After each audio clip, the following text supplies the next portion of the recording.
Students, आज Sunday है। आप लोग कैसे हैं? आज हम लोग क्या करेंगे, कुछ बेसिक सीखेंगे।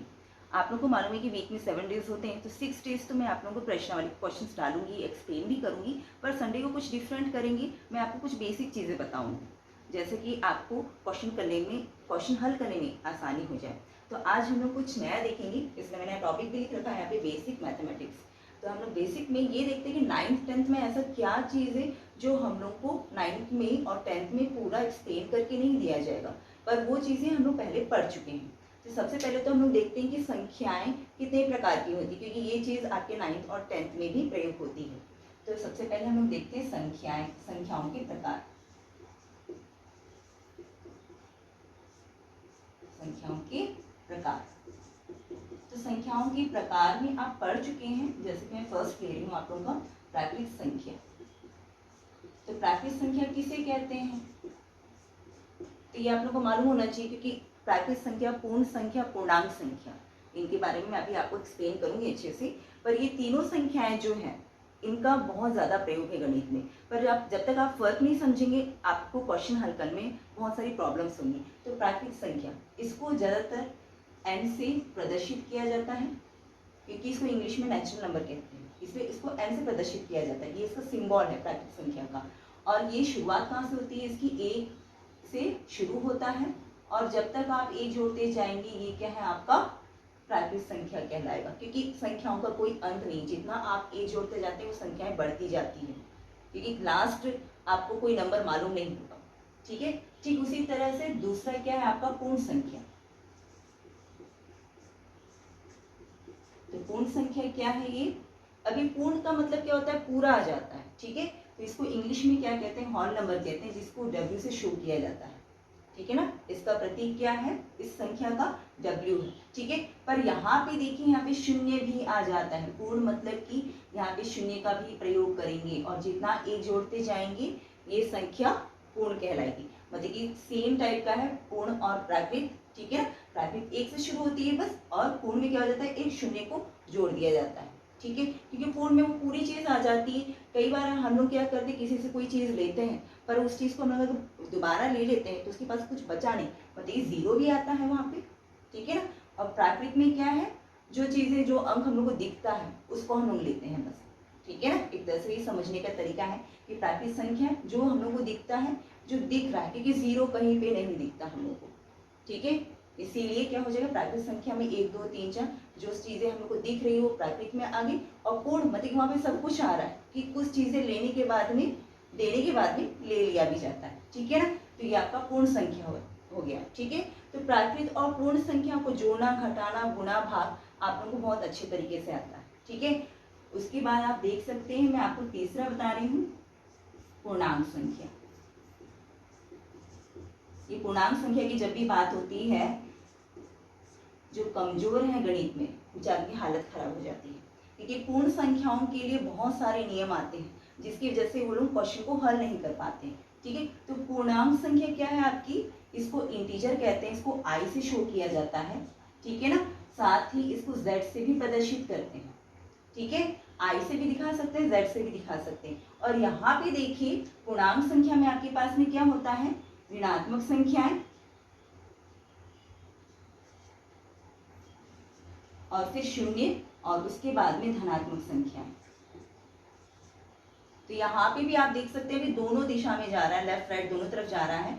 आप यहाँ पे धनात्मक क्या है आपके राइट साइड में है, और ऋणात्मक आपका क्या है लेफ्ट साइड में है, और बीच में शून्य है। ठीक है, तो यहाँ पे भी जितना आप ए जोड़ते जाएंगे वो संख्या उतनी ही बढ़ती जाएगी। ठीक है, यहाँ पे 3 तरह की संख्याएं आ जाती है, एक ऋणात्मक, धनात्मक और शून्य। ठीक है, इन तीनों का जो मेल होता है वो क्या कहलाता है, पूर्णांक संख्या कहलाता है।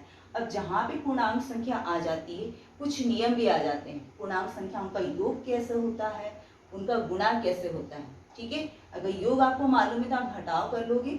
ठीक है, घटाव में भी कुछ नियम होते हैं, जैसे कि मैंने कल आप लोगों को जो बताया था, बहुपदों का हम लोग योग कर रहे थे, उसमें भी ये फॉर्मूलाज यूज हो रहे थे।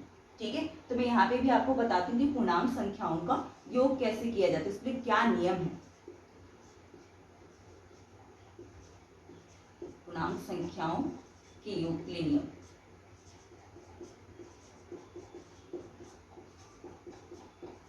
तो क्या नियम है, ठीक है। तो यहाँ पे देखिए जब भी योग होता है तो दो संख्या के बीच में होता है, तो यहाँ पे तो ऋण भी आ सकता है, धन भी आ सकता है, ठीक है ना, दोनों स्थिति हो सकती है। तो मान लीजिए कि पहली संख्या आपकी धनात्मक है, ठीक है, ये आपकी पहली संख्या है, इसको हम यहाँ पे लिख लेते हैं पहली संख्या। पहली संख्या कैसी हो रही है हम लोग के पास में, धनात्मक हो गई, ठीक है। फिर बीच का चिन्ह हम लोग का धन के लिए है, क्योंकि योग बोला गया तो धन ही आएगा। फिर यहाँ पे दूसरी संख्या ले लेंगे हम,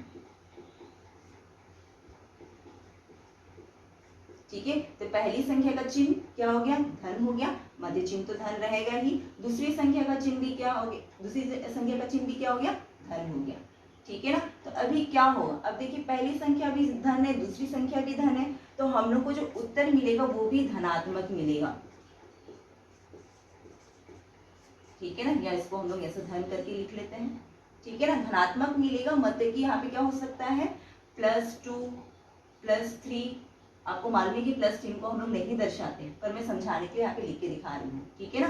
तो यहाँ पे क्या हो जाएगा, +2, अभी मैंने हटा दिया, 2 और 3, मतलब कि ये क्या है, धनात्मक, इसके सामने कोई चिन्ह नहीं, मतलब कि ये धनात्मक है, मतलब कि अभी हम लोग को धनात्मक मिल रहा है। तो धनात्मक क्यों मिल रहा है, क्योंकि दोनों संख्या का जो चिन्ह है, ठीक है ना, वो क्या है, धन है, और जुड़ना तो है ही क्योंकि बीच में योग दिया गया है, ठीक है। ये चीज हम लोग को पहले से मालूम है। ये साधारण संख्या की तरह ही एग्जाम्पल के हम ले लेते हैं, 2 धन 3, दोनों के सामने कोई चिन्ह नहीं, मतलब कि धन है, ठीक है ना। आंसर क्या मिलेगा, जोड़ देंगे तो अभी हम लोग को 5 मिला, अब दोनों ही धन है तो उत्तर भी क्या हो गया, धन हो गया, ठीक है।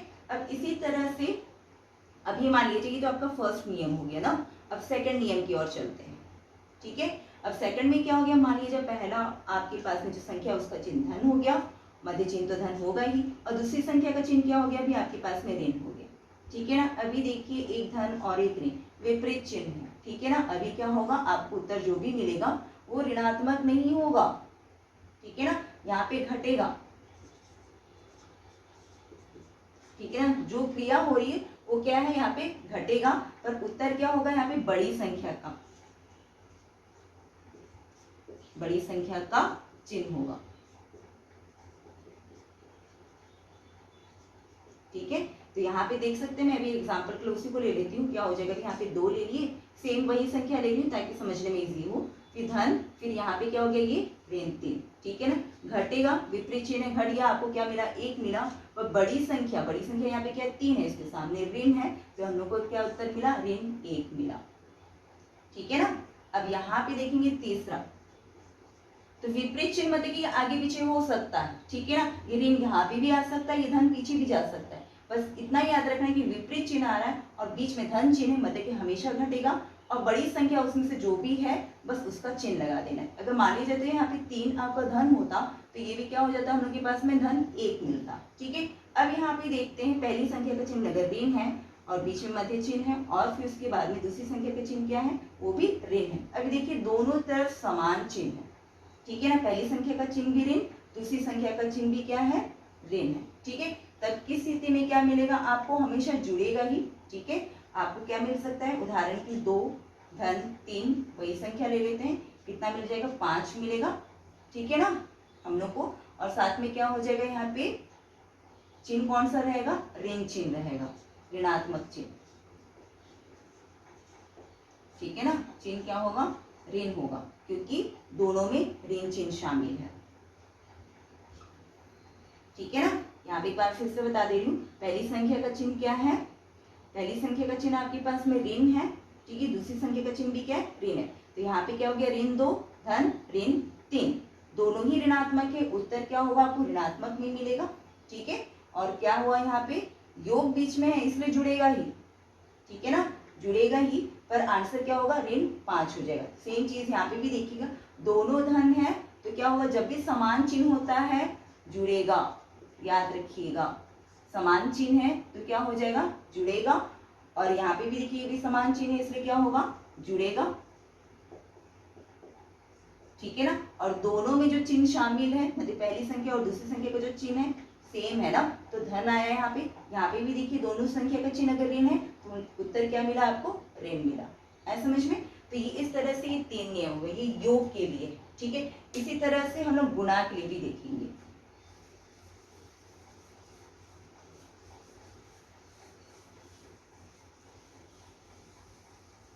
यहाँ पे आप देख रहे होंगे कि पूर्णांक संख्याओं का योग में क्या होता है, होता कुछ और है और चिन्ह कुछ और लगता है, ठीक है ना। आप देखिए कि जब जुड़ रहा था तो कई बार ऋण चिन्ह लग जा रहा था, और जब घट रहा था तो वहां पे धन चिन्ह भी लग जाएगा, लगेगा। तो ये दोनों स्थितियां हो सकती है। अब यहाँ पे देखेंगे हम लोग गुणा के लिए।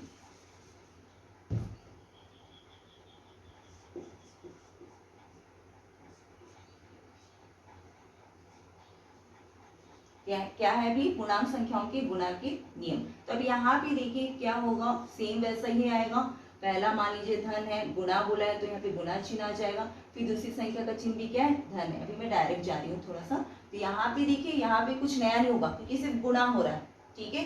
गुणा होगा और दोनों चिन्ह के आधार पे यहाँ पे चिन्ह लगेगा, ठीक है। दोनों धनात्मक है तो यहाँ पे धन चिन्ह लगेगा, ठीक है ना। मान लिया जाए यहाँ पे 2 गुणित 3, दोनों धनात्मक हो गया, 2 तिया कितना हो गया, 6 हो गया। धनात्मक की तो चिन्ह लगाने की जरूरत नहीं है, ठीक है। फिर सेकंड आपका नियम क्या है, मान लीजिए फर्स्ट धन है और दूसरा ऋण है, ठीक है ना। धन और ऋण, प्लस और माइनस, तो क्या हो जाएगा विपरीत चिन्ह, तो क्या हो जाएगा हमेशा ऋण, ठीक है ना। मैंने आपको वहां पे बताया था कि घटेगा, तो यहाँ पे ऋण चिन्ह आ जाएगा। तो यहाँ पे कैसे करेंगे अभी देख लेते हैं। 2 गुणित ऋण 3, ठीक है ना। अंक को हम लोग पहले गुणा कर लेते, 2 दिया 6 ही होगा, ठीक है ना। पर एक धन और एक ऋण, तो चिन्ह क्या लग रहा है, ऋण लग रहा है, तो यहाँ पे ऋण चिन्ह लगा देंगे। जब भी ऐसा रहता है पूर्णांक संख्याओं का गुणनफल रहता है, तो आप क्या करिए, पहले संख्या को गुणा कर लीजिए, उसके बाद में नियम को वहां पे लगा दीजिए, नियम को देखकर, ठीक है। अगर नहीं आता है तो कोई बात नहीं, ये फॉर्मूलाज को आप अपने पास हमेशा रखिए। जब भी आप सॉल्व करेंगे उस फॉर्मूलाज को देखते देखते देखते आपको याद हो जाएगा, आप भूलोगे ही नहीं कभी नियम, नींद में भी नियम को बोलने लगोगे। उसके बाद में यहाँ पे देखिए, मान लीजिए ऋण गुणित ऋण, ठीक है ना। अब यहाँ पे देखिए फिर से सेम आ गया चिन्ह, ठीक है। यहाँ पे धन धन था, यहाँ पे भी क्या है, ऋण ऋण।